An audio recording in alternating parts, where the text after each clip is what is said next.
#1 movie in the world. Yes, Rachel Zegler actually shared this to her Instagram. And while I thought that she was putting on some gas or something, no, she was just greeting people outside her, the truck, the thing that she used to do the makeup and stuff. It is #1, but not in the ways that Disney would want. That's for sure. I'm going to tell you, these numbers are abysmal. 1.8 out of 10 after more than 80,000 reviews on IMDb.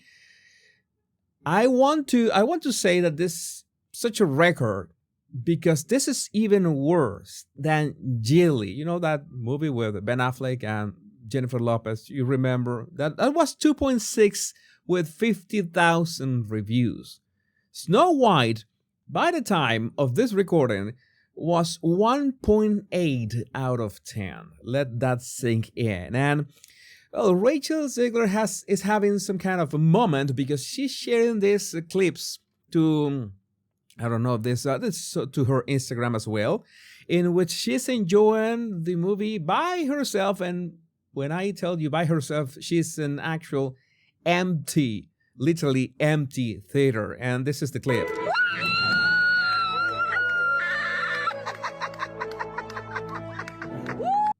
Yeah, this I don't know. I try to find actual people in that cinema, and when I go, I don't see anybody.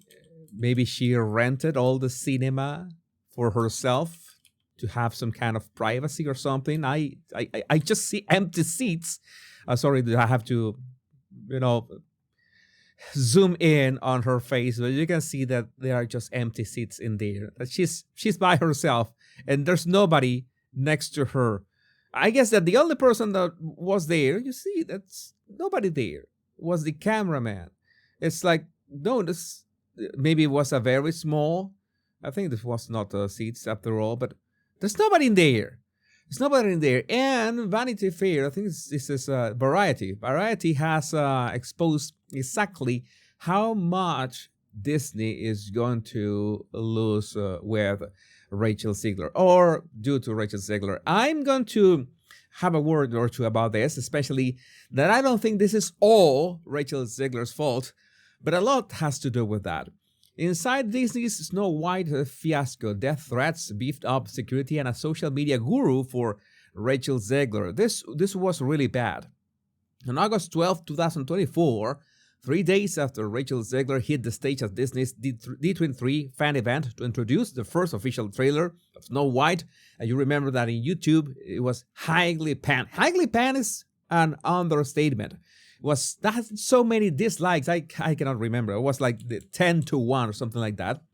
She thanked supporters effusively in an ex-post for driving the teaser to 120 million views in 24 hours.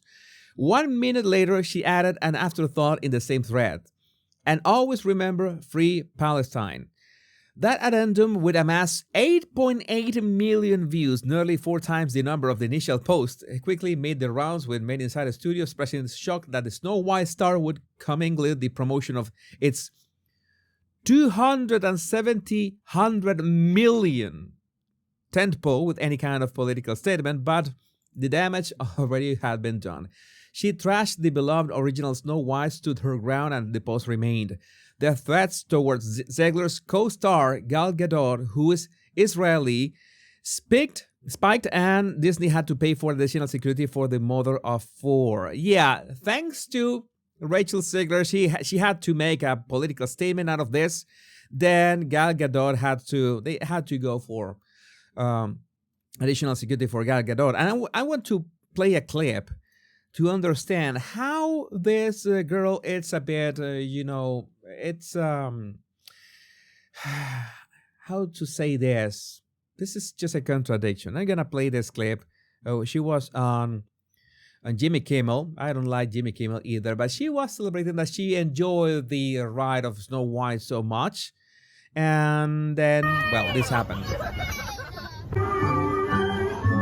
Is that your favorite ride? I mean, that's a weird thing that you are Snow White now. I mean, it's one of the original. I'm a really big Disney fan. I grew up at the Disney parks. My parents took me every summer. Oh, you did? Yeah, okay. so it's like, it's a part of my upbringing. It's my favorite thing. So it's just one of those things that comes with the territory. Well, then if you love it, don't let them scare you. I was scared of the original cartoon. I think I watched it once and then I never picked it up again.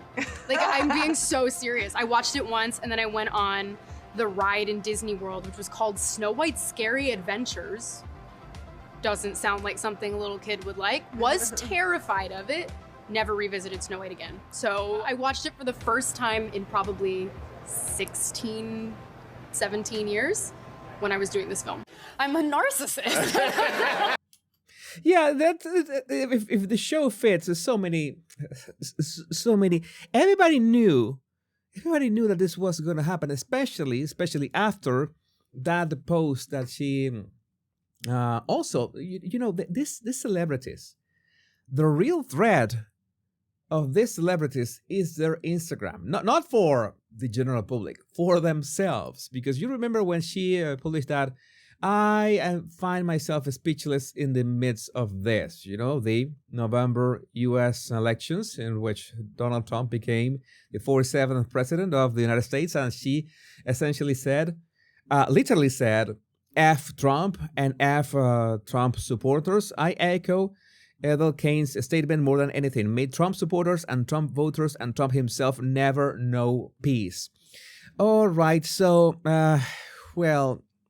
there's also this video that we're going to see in a minute, but I need to move on with the real fallout and how much is this going to cost in actual money, not let alone the reputation, but we are going to talk about that. 3 months later, following the presidential elections, Zegler posted F Donald Trump and May Trump supporters never know peace. After a back and forth, she began working with a social media guru paid for by Disney to vet any posts before the film's March 21 bow.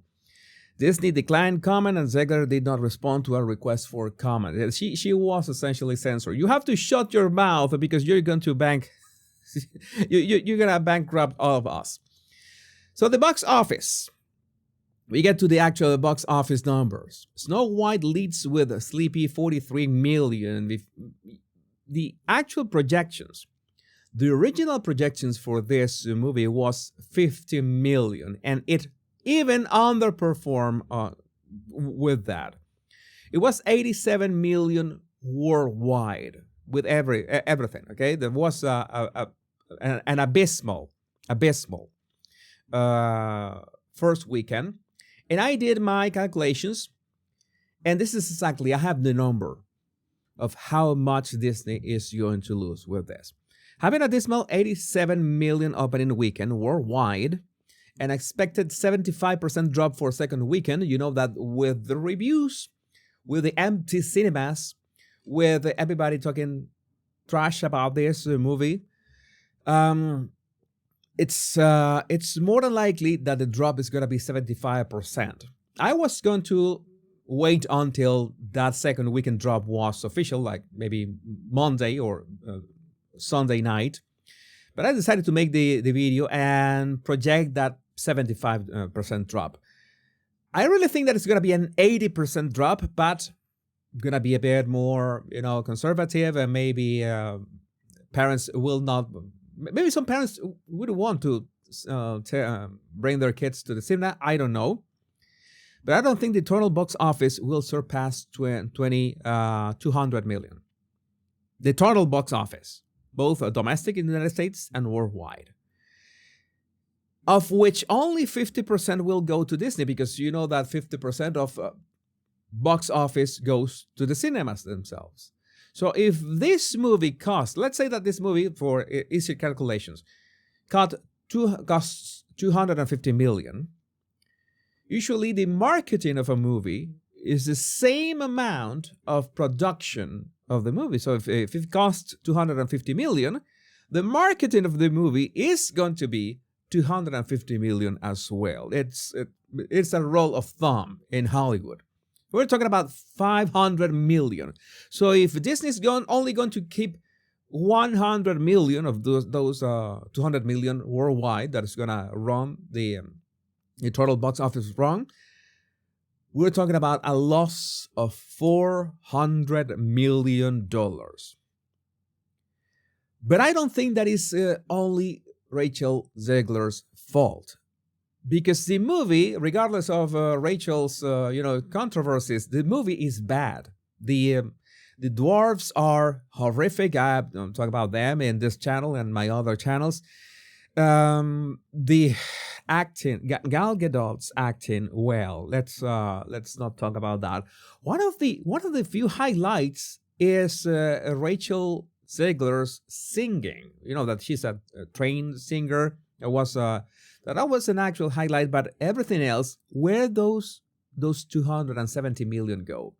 There were some reshoots and some stuff, but yeah, this is about to lose 400 million on this one. And what about worldwide? What about China? It always, lifts not only the spirits, but the money in terms of Disney. Well, Chinese audiences are boycotting the Snow White movie due to Rachel Zegler's casting, which deviates from the traditional skin as white as snow image, causing a cultural disconnect. You know that in the movie, they said that in this case, she's not that white, of course. She's called Snow White because she survived a snowstorm. But as somebody said online, said, you know how you survive a snowstorm? You stay indoors. You stay indoors until the snowstorm subsides. Yeah, it's that simple. Her appearance, not her acting, fuels the backlash seen as pushing Western woke values rejected as baizuo. Plot changes and CGI dwarfs also contributed to the poor reception in China. So, for her part, Gadot kept her comments on geopolitics limited to offering support for the civilian hostages taken during the October 7 Hamas attack and did not mix that message with the promotion of the film. And well, Zegler had already strained nerves at both the studio and Steven Spielberg's Amblin partners when she complained on social media that she wasn't invited to the 2022 Oscars as the star of Best Picture nominee West Side Story, a film distributed by Disney. Oh, there was trouble from some years ago. Months later at D23, she criticized the original 1937 Snow White, noting that the prince literally stalks the heroine. And you remember that was essentially the interview that sealed the deal. I think that was the one that sealed the deal. I think I have a better copy of this. I'm gonna play this one. No longer 1937. No. This the one of the sheet that is weird is this one. I mean, the original cartoon came out in 1937, and very evidently so. There's a big focus on her love story with a guy who literally stalks her. Yeah. Weird. I mean, if they could have done just Rachel Zegler saying we're for 2 hours, like on repeat, and it would have like 1.8 in IMDb after 80,000 reviews as well, but much, much cheaper than 270 million. That's for sure. So Disney became increasingly loath to weigh in on anyone's speech, considering that the studio was sued in 2024 by actress Gina Carano, who claims she was fired from The Mandalorian for voicing her opinions on hot-button issues. Well, it's not that she claims.